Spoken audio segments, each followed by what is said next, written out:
Julian Assange has left jail and is on his way home to Australia.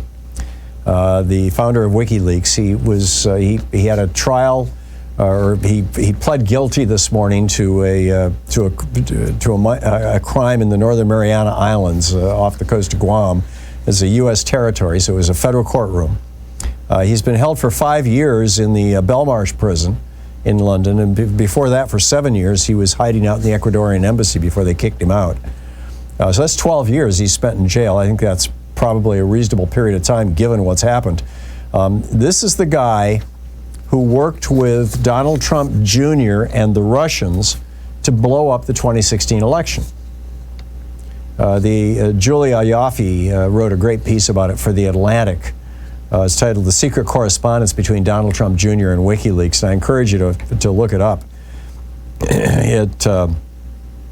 She writes, just before the stroke of midnight on September 20th, 2016, at the height of last year's presidential election, the WikiLeaks Twitter account sent a private direct message to Donald Trump Jr.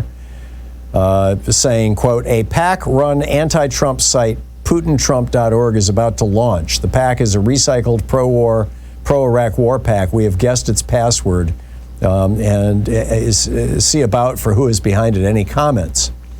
And the next morning, Trump Jr. says, off the record, I don't know who that is, but I'll ask around. Thank you.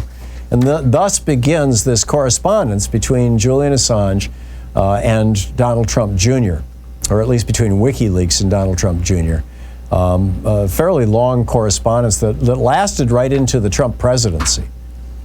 At one point, they urged the Trump campaign on Election Day to reject the results of the election as rigged, and requested that Donald Trump tell Australia to appoint Julian Assange as their ambassador to the United States.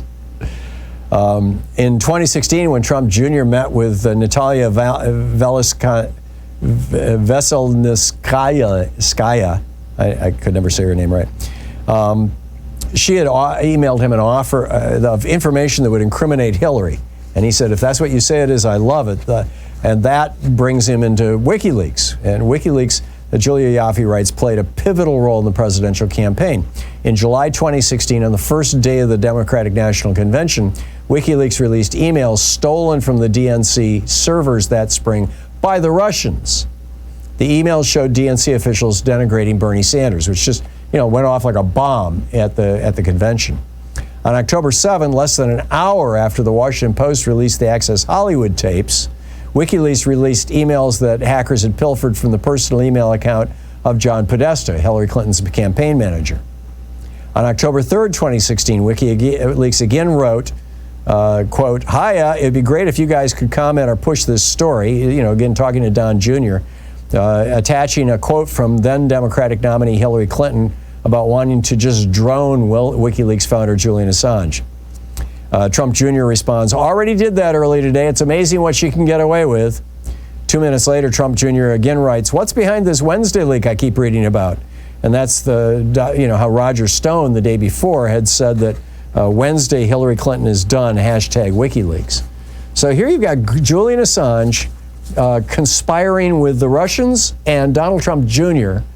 to hurt Hillary Clinton in the 2016 election and put Donald Trump into the White House. And I think you could argue that had WikiLeaks, had the Russians never hacked the DNC server, and had those emails never come out, then Hillary Clinton would have become president in 2016. I think you could safely argue that. So arguably the guy who made Donald Trump president just got released from prison. I'm not shedding any tears for the 7 years he spent in jail, frankly. I'm no fan of Julian Assange. I am, I get it. Michael Moore sent out a thing this morning going, "Oh, I love Michael. I love Julian Assange. I paid for his bond." Big friggin' deal. I'm all in favor of sites that want to out government secrets. Somebody wants to do that, cool. But when you start collaborating with the Russians to mess with U.S. elections, you've exceeded my limit for that. That's no longer journalism. That's no longer even remotely close to journalism. That is election interference, and by a foreigner, no less, by a person who's not a citizen of the United States.